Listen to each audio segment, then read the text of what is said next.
Welcome back to Heaven on the Horizon. How's everybody doing? I just wanted to come to you today and talk a little bit more about some lighthearted things and some of the things that are in the news. I know that people are getting highly discouraged, not knowing what to believe. There's so much bullshit news out there. I can tell you one thing, you should not be listening to the mainstream media. They are lockstep in line with the Agenda 2030, which was Agenda 2021, and we are seriously fighting a spiritual battle, and it is coming to a head in our physical world more now than it ever has. I want people to be encouraged despite our situations.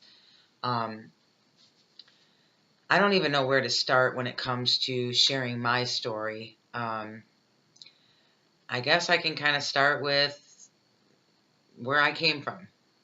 I was born and raised in Michigan, near the Detroit area. I did not actually live in Detroit, but most people would consider it the Detroit area. It was in a city on the outskirts of Detroit. I was the middle child. I am the middle child. Both my parents are now deceased, um, of teenage parents. My father was an alcoholic, so him and my mother did not last very long. I want to say I was probably 3 years old when they separated and divorced. And I have an older brother and I have a younger brother. My older brother is 14 months older than me, and my younger brother is 10 months younger than me. So my mom having 3 children before she turned 17, I can't even imagine. Um, I was a really good kid, my mom said, for most of my childhood up until puberty set in, and I thought I knew everything. And like most, not well, most, I'm not going to say all, but most kids go through this when they're going from childhood to preteen to teenagehood. They just think that they know everything when they know absolutely nothing. Um, and that was me. I ran away a lot as a teenager. I didn't feel like my mother understood me. We were extremely close in age, being only 15 years apart. So there was a lot of, headbutting and a lot of battles between my mom and myself. And my brothers, my older brother, he was a bully. I'm talking a bully. He would pick on me. He would pick on my younger brother. To a point at sometimes I really thought as a young girl, watching my older brother hurt my little brother, that he was actually going to kill my little brother at different times. Um, my mom was a young mom, as I said, and when I talk about my mom and I say things and share them with you guys, it's not to down my mother. I want you to know that my mother and I um, came together after I had my daughter. Um, and I was a teen mother. So I was I turned 18 just 2 months after my first child was born. I did graduate high school, pregnant with my daughter, but nonetheless, um, my older brother was a bully. And because my mom was such a young mother, and in my opinion, going through motherhood quite young, and the struggles of getting through college, and trying to make a way to feed my children and to give my children a nice home to live in, and what have you. Um, my younger brother, while we were growing up, was more of the goofball. He really didn't pick on me a whole lot. Um, I always felt like I had a better relationship with my younger brother growing up as a youngster than I did with my older brother. I realize now as an adult, and I have for many years, that both my brothers and myself, we've dealt with our own, um, I don't know what you want to call it, our own issues with how we were raised, and that we were raised by a teen mother. And my father, who was an alcoholic and an abusive man towards my mother, caused their relationship to dissolve pretty quickly. So my mother was left with 3 small children back to back and on her own. So I'm not making excuses for my mom. I'm just putting out the truth. She was a very strict mother, in my opinion, from the way I saw things. And I know that there's 4 different opinions of what my childhood was. I've got my opinion, the way I saw things from my view. My brothers each have their own, and my mother, when she was alive, had her own as well. But my younger brother and I, in my opinion, we got along a lot better. And again, we were only 10 months apart. Throughout our childhood, a lot of people would think that we were twins, actually. And we did look a lot more alike than my older brother did, as far as the 3 of us were concerned. And my mom had a pretty rough time. You know, we obviously had little to no money. I mean, we had enough to put a roof over our head, and at least once a month, I want to say we had Friday night pizza night. You know, she had a friend of hers, a really close family friend of ours, which was her childhood friend, who worked at Kentucky Fried Chicken. And on occasion, again, maybe once or twice a month, when he would get off of work, which I didn't know as a child, I learned later when I got my first job at McDonald's, which is a crying shame, but any food that is not sold, they have to throw it in the garbage, which that's another thing America needs to get with the fucking program on, because that's just absurd. But anyway, he would bring the chicken home to us kids, and he would not only bring enough chicken for me and my family, but for the entire neighborhood. And for those of us that are in my age group, like I said, I'm pushing 50, excitedly pushing 50, and back in those days, it was street lights come on, you come home at your scheduled dinner time. Other than that, you're kind of out in the streets, and you're safe, you're with your friends, you're at your friend's house, what have you. My mom and I started really butting heads when I was a teenager, but right around the age of me being 14, something happened to where we were renting a home since I was born from my paternal grandparents. And the home that we were renting, I was brought home from the hospital to that home. My younger brother, the same. And at the age of 13, going on 14, my grandfather sold the house. And the person that he sold it to promised, and it was his sister, my aunt, promised that she would not kick my mother and me and my 2 brothers out. And if she did decide to sell, the agreement with her and her brother, which was my grandfather, is that she would give it a minimum of 6 months for my mother to find another place to go. Keep in mind, we were very poor, and she was alone raising 3 children. Now, she had a live-in boyfriend, and they never got married, but I do consider him my dad. And he is still in my life, and I thank God for him all the time. He was much more of a father to me than my real father was, my biological father, because my biological father was in and out of our lives. He kind of popped in whenever he felt like it and popped out when he felt like it. Excuse me, I need to let my cat in. Hold on a second, please.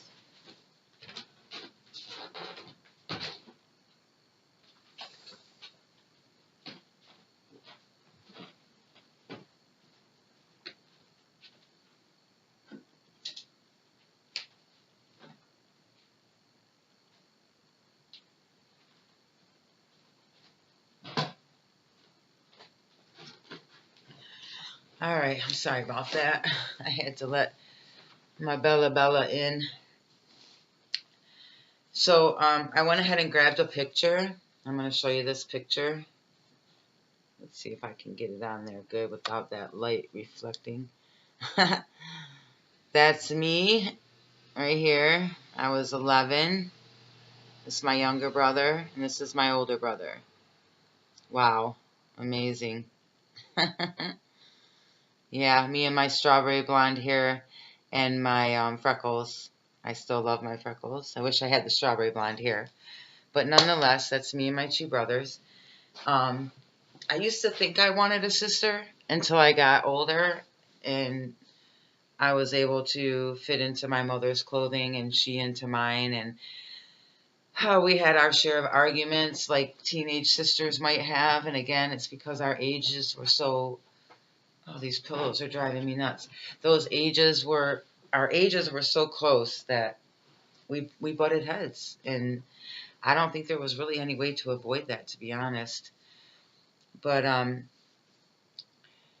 once my grandfather sold the house, my mother got a phone call within 2 weeks. And now try to imagine the first time my mother could afford to paint my bedroom pink, to paint my brother's bedroom. They shared a room. They always shared a bedroom. I, fortunately, being the only girl, I was not subjected to sharing a bedroom with anyone. She was given a phone call, and we found out about the phone call because, again, I was approximately 13 going on 14. My birthday is at the end of the year, so I believe it was sometime in the spring that she got this phone call from my Aunt Betty telling her that she's selling the house and my mom has 30 days to get out. And needless to say, it devastated my mother. I mean, absolutely floored her.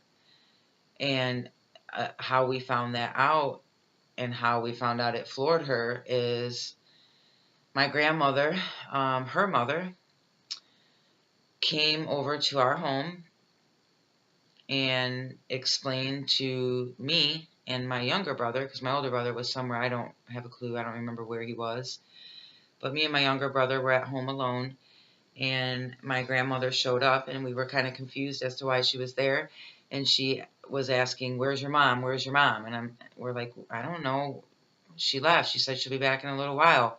Why, what's wrong? Because you could tell something was really wrong with my grandmother. Now, this is not my grandmother that owned the house. That was my father's parents.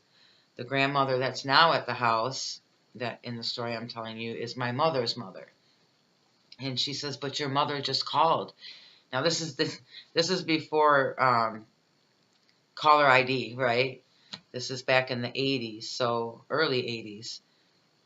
So anyway, no caller ID. My mom had called her mother, crying incoherently. My grandmother really couldn't understand her, so she got into a panic and she drove from just one city away, maybe a 10-minute drive, over to where we lived. When she showed up at our house and it was just me and my younger brother, she kind of looked panicked and extremely worried. So frantically, we're trying to figure out where could my mom be, and we're calling.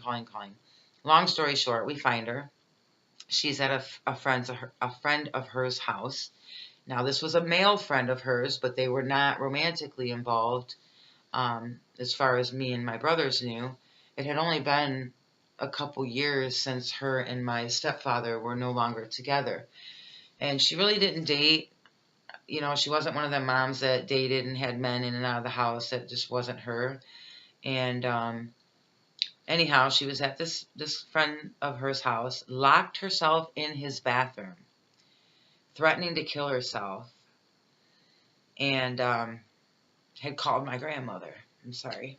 It was a really hard time watching my mom fall apart like that. I don't think I had ever seen her truly fall apart until that day.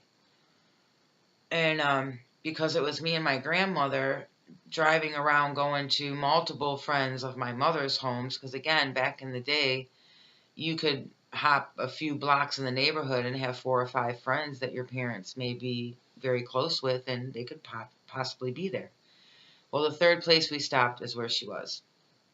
And my grandmother refused to go in. She asked me to go up to the door. She was spitting mad at that point. Once she found out where my mom was and that my mom was actually safe, My grandmother looked at it as if my mom was throwing a hissy fit, not necessarily for no reason, but I don't know. It just seemed like my grandma, to be honest, rest her soul, that she just was more pissed off and irritated that she had to be pulled out of her house to come and deal with my mom's crisis. But my mom putting all that time and energy and money into this house to make it just the way she wanted after us living there for 13 and a half years, and her first time being able to do something like that had to be an extra blow to her. And the police were called because we couldn't get her to come out of the bathroom. We didn't know if she had anything in there to hurt herself with. And when she did try to talk to us through the door, she would be screaming, she'd be crying, she'd be incoherent. Obviously, she was devastated. Well, we ended up getting, evicted, basically. Well, for the 30 days prior to us leaving, obviously, and I didn't know all this was going on until years later because I'm a child. My mom's not discussing those things with me. She was offered by this friend of hers that of the house that she was locked in his bathroom. He lived alone. He was divorced, and he had one son who would come on the weekends. I want to say his son was approximately 10 years old at the time. And he lived 2 blocks north and 1 block east of where we lived, which to my mom kind of relieved a few things. One, she didn't want to move into his home. She really didn't, but she really didn't have a choice either. My grandmother wasn't going to take us in, which I thought at the time was extremely fucking rude, okay? Not just rude, but I think that was the first realization I had that, number one, my grandmother wasn't perfect, and number two, she's human with her flaws. So this friend of hers, we'll call him, we're going to call him Jim. How about that? So Jim offered for my mother and us 3 children, me and my 2 brothers, to come and stay with him until she could secure another place to live, because he witnessed all this go down and how quick that we had to be out. And my mother did contact my grandfather and let him know what was going on, and it put a real strife between him and his sister for quite some time. They did eventually make amends, which I'm happy about. And my grandfather has passed away back in '96. It's been so long already. But nonetheless, that relationship was, what do you want to call it, was rectified and was doing fine years after the fact. But for me, as a teenager, that just messed me up. It messed me up in so many ways. And nobody noticed. Nobody noticed. Everybody was in their own world. And we need to pay attention to our children in life and what they're going through. And I think that was the beginning of my destructive behavior as a rebellious teenager. When we moved in with Jim, my brother had his own room. Well, my brothers shared a room. Let me back up. My brothers shared a room, as usual. I had a room. My mother did not have a bedroom because it was a 3-bedroom house. So because my room was so small, she opted to have this. There was like a little, we called it a plant room. It was more like one of those built-in windowed patio porches, sunrooms, I guess you'd call them. Well, she kind of turned that into like her room without a bed. She would sleep on the couch. Well, after living there for a few months, we noticed that she's now sleeping in his bedroom. So we know what was going on there, right? So eventually she became his girlfriend. My older brother got extremely defiant with my mother over a period of a few months after moving in with Jim. And again, at the time I didn't understand. I understand a hell of a lot more now, being an adult and going through some of those issues as an adult myself, having 2 children and being divorced and having a boyfriend and what have you. So my brother, my older brother, was so defiant with my mother, he actually raised his fist to my mom, which was a big mistake. My mom was a small woman, but one hell of a spitfire woman. She grabbed the broom handle, the broom, and threatened to beat the hell out of him with the broom. And as she was threatening him to do that, of course, he's still running his mouth. You know, he was the big badass. Now I know he was just hurting inside, but hurt people hurt people. She's on the phone with my grandfather, who lives up in the Upper Peninsula in Hessel. He moved from Garden City here in Michigan up to his home in up north in the Upper Peninsula. They loved it up there. Fishing, hunting, you know, the woods.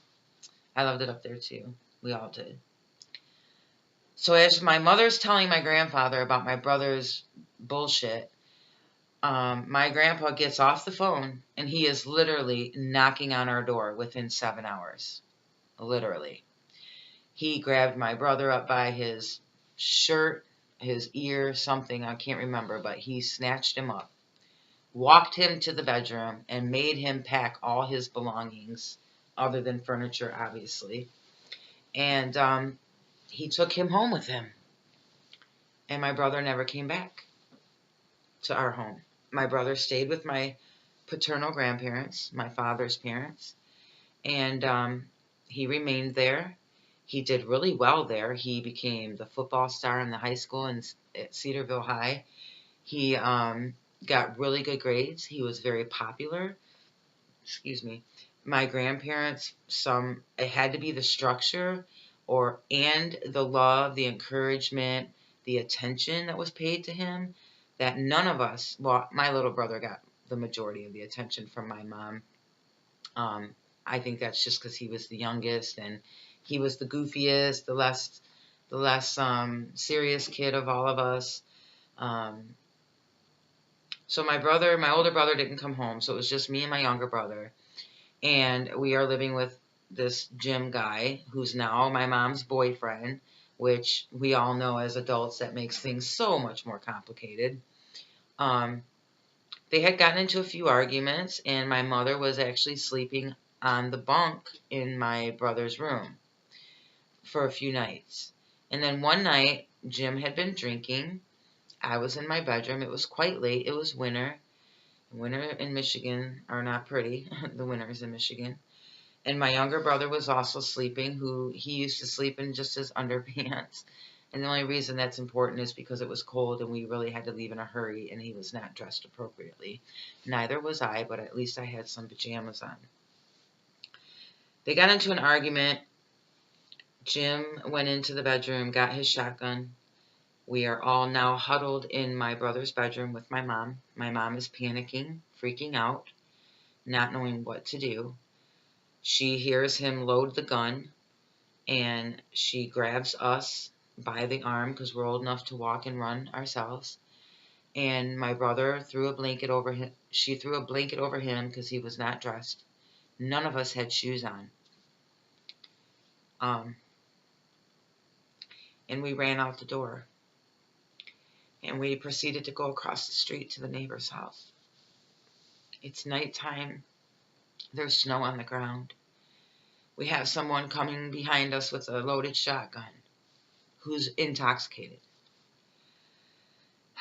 It took two neighbors. The first neighbors that we knocked on the door, they would not open their door to us. I understand that too. I get it. But as a child, it was so damn scary. It was unreal. So once we were allowed into a home, obviously the first call my mom made was to the police department.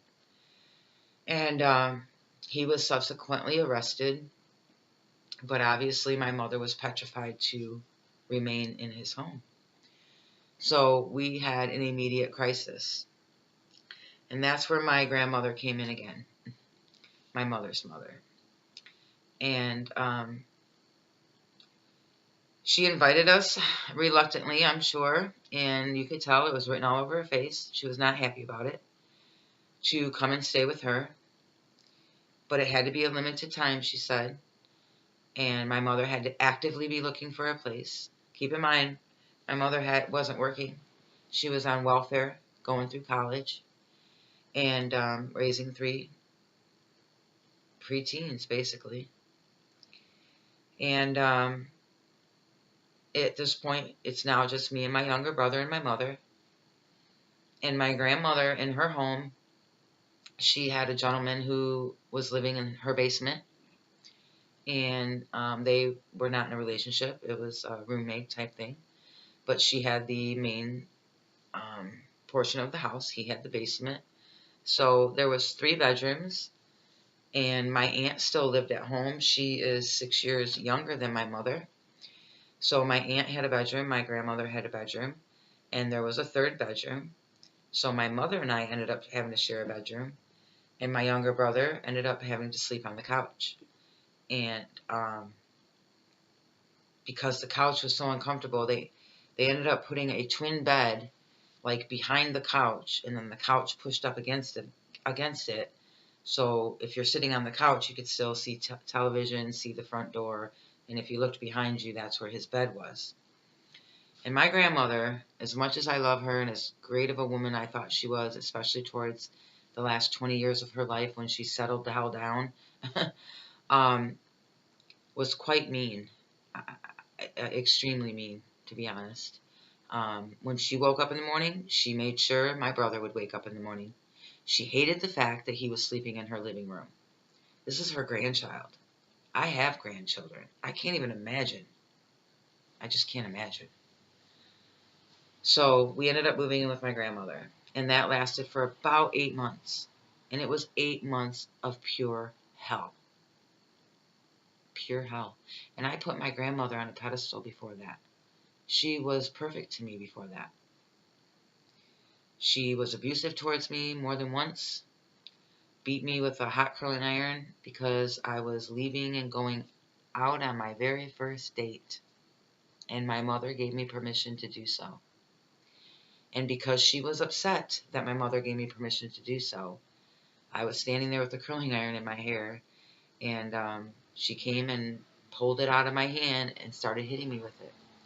Obviously, I was not only hurt and burned, and not seriously burned, but, burned, banged. My heart was hurt more than anything, that my own grandmother would do this to me. My heart was just aching.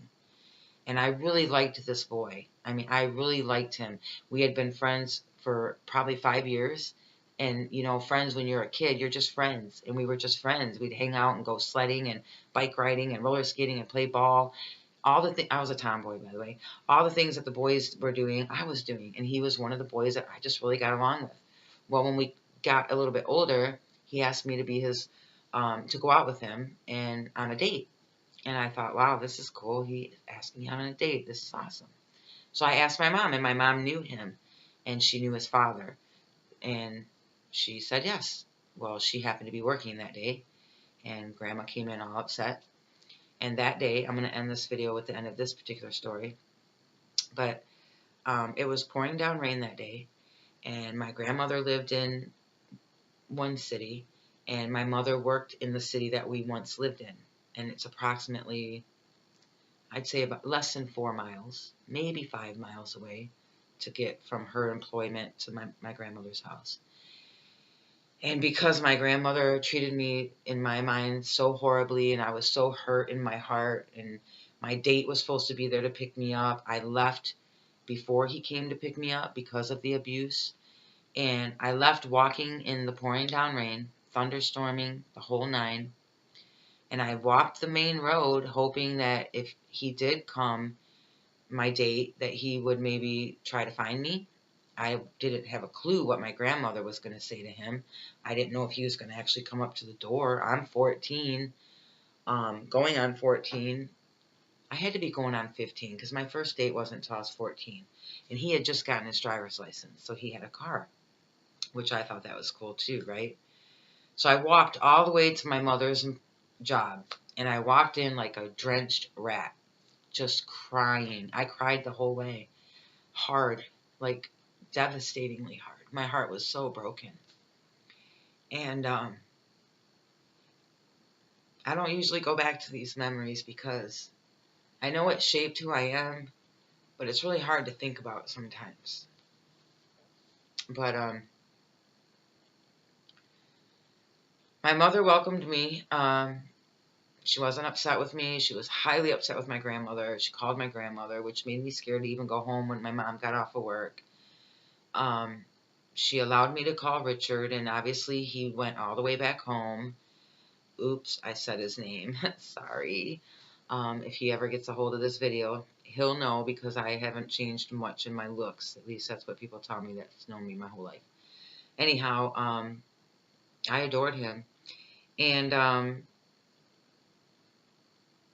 she allowed me to call him, and he came back to where my mother worked, which was at a 7-Eleven. She was a cashier. And I'm soaking wet. You know, your first date, you're 14 years old, you want to look nice. I was never a sleazy Jezebel dressing kind of girl. I wore a lot of flannels with t-shirts under them. And I didn't wear makeup. I hardly ever wear makeup. That's not my thing. I don't do my hair. I don't dye it. I don't do nothing. You see my chrome? It's pretty. I think it's pretty.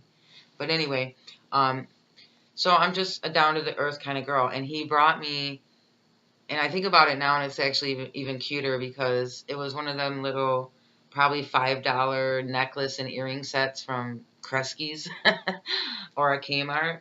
But boy, it really touched my heart, and I absolutely loved it. But that's one point in my life that I can remember that was extremely pivotal in really changing the course of my teenage years. And I really do believe that is what started my true rebellion as a teenager, and it was directed at my mother. And I'm not saying it was all her fault or that it was properly directed at her, but I definitely directed it at her. And I have tons more that I could share with you, but I'm going to keep this video at 30 minutes. And just know I've been through my own trials and tribulations as well. And I want you, excuse me, I want you to know that no matter what you've been through, you do not have to be clean and pure and fixed to come to God. God says, come to me as you are. He is the one that does the washing and the cleaning of us when we surrender to Him. So let our pasts, both my past, your past, be stepping stones of learning, gaining knowledge about ourselves, and being able to set aside those things that have hurt us. And the one way I have found to do that, real quick I want to add, is through therapy.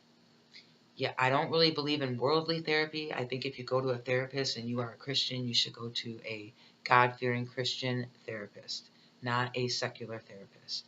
They won't understand your biblical mindset. They just won't. So I encourage you to treasure the good and the bad, because it's the bad in our life and us overcoming it that has made that make us the beautiful human beings that we evolve into. And we are always evolving. Our learning never ends until we take our last breath here on earth. May God bless you. May God bless America. And just know, for all of you that are commenting, you are in my personal prayers, and I'm praying for you. And for the new subscribers, I want to thank you so much for subscribing to my channel. I just want to reach people with the Word of God and with some compassion, and let people know that we are not as divided as the mainstream media would like us to think we are. The racism is not what the mainstream media would like people to think it is. We are Americans, and the majority of Americans, did you know, are Christian? I know people that hold that title are not always truly Christian, but let's pray for them that they can pick up their cross and walk in conviction and be as holy and righteous as they can with each passing moment. May God bless you and yours. Have a wonderful day, and I can't wait to come back and visit with you. And I want to do some things that are lighthearted, and I hope this gives you just a little tidbit of kind of where I'm coming from, and I hope to add to it my life story as we move on and learn about each other. And if there's anything you'd like to ask, please feel free. No question is off limits. Take care. God bless.